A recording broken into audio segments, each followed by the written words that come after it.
Are you going to vote for it? Yeah, I mean, I'm optimistic. You're going to support it? Yeah, look, we should have the appropriations fight. There are things about the appropriations bills that I don't love. I wish it would have been worked out. But that's what we need to get on with. I mean, that was the whole point of the CR in the first place, is so Republicans and Democrats could have our policy fights on appropriations, and the CR would be, well, let's do that while the government's funded.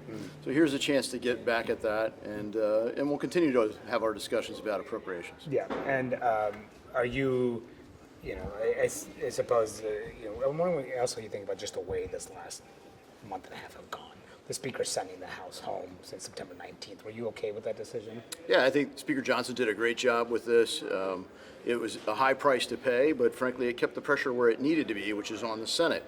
We passed a bill that was very common sense. It was a compromise. It was hard for me to get on board with because I want less government. I want certain policy changes, and the appropriations process is the right place to have those, not with the government shutdown as leverage. And Democrats, the New York Times described the Democrats in the Senate who voted to finally open up the government as defectors. So, that's clearly, an effort kind of by the left, including media outlets, to leverage this to get policy objectives. And you shouldn't be doing that with the government shutdown. When there's going to be a vote soon to release the Epstein files, now that there's going to be a 218 signature in the discharge petition, how do you plan to vote on that?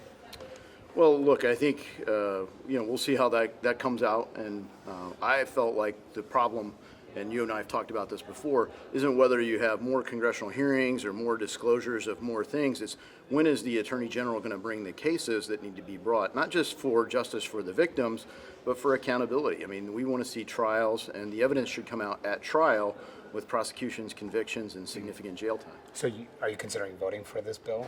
Well, if the discharge petition comes up, we'll see how that vote looks. I always oppose the motion to table.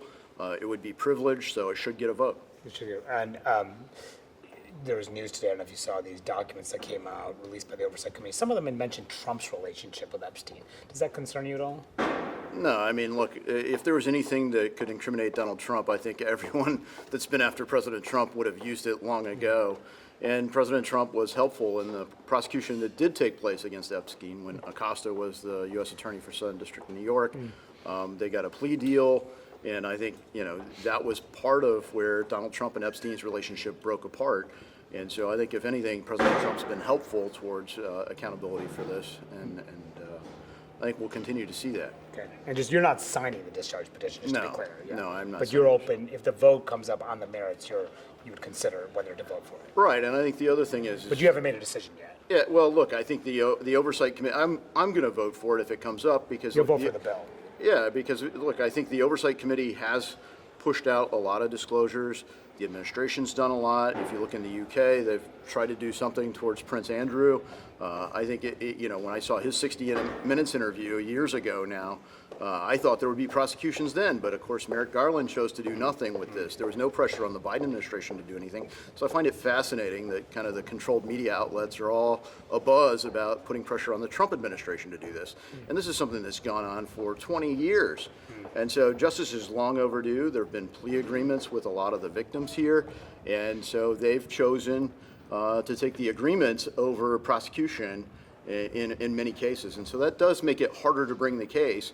But one of the things that went away during the shutdown is Pam Bondi was supposed to come to the House and answer these questions. And look, I'm not on the Judiciary Committee, but I did want Pam Bondi to come and do some explaining. How is it that you had everything teed up and then suddenly there's nothing? You handed out binders to journalists. What was in the binders? A non-disclosure agreement or something? Because we've seen nothing out of this. So I think there needs to be an explanation to the public. How do you feel? What do you think about the way she has handled this, Pam Bondi? Yeah, how do you reconcile that? And I, look forward to a hearing where she can answer those kinds of questions. Yeah. Okay. I appreciate the time. Yeah. All right. Thanks. Yeah.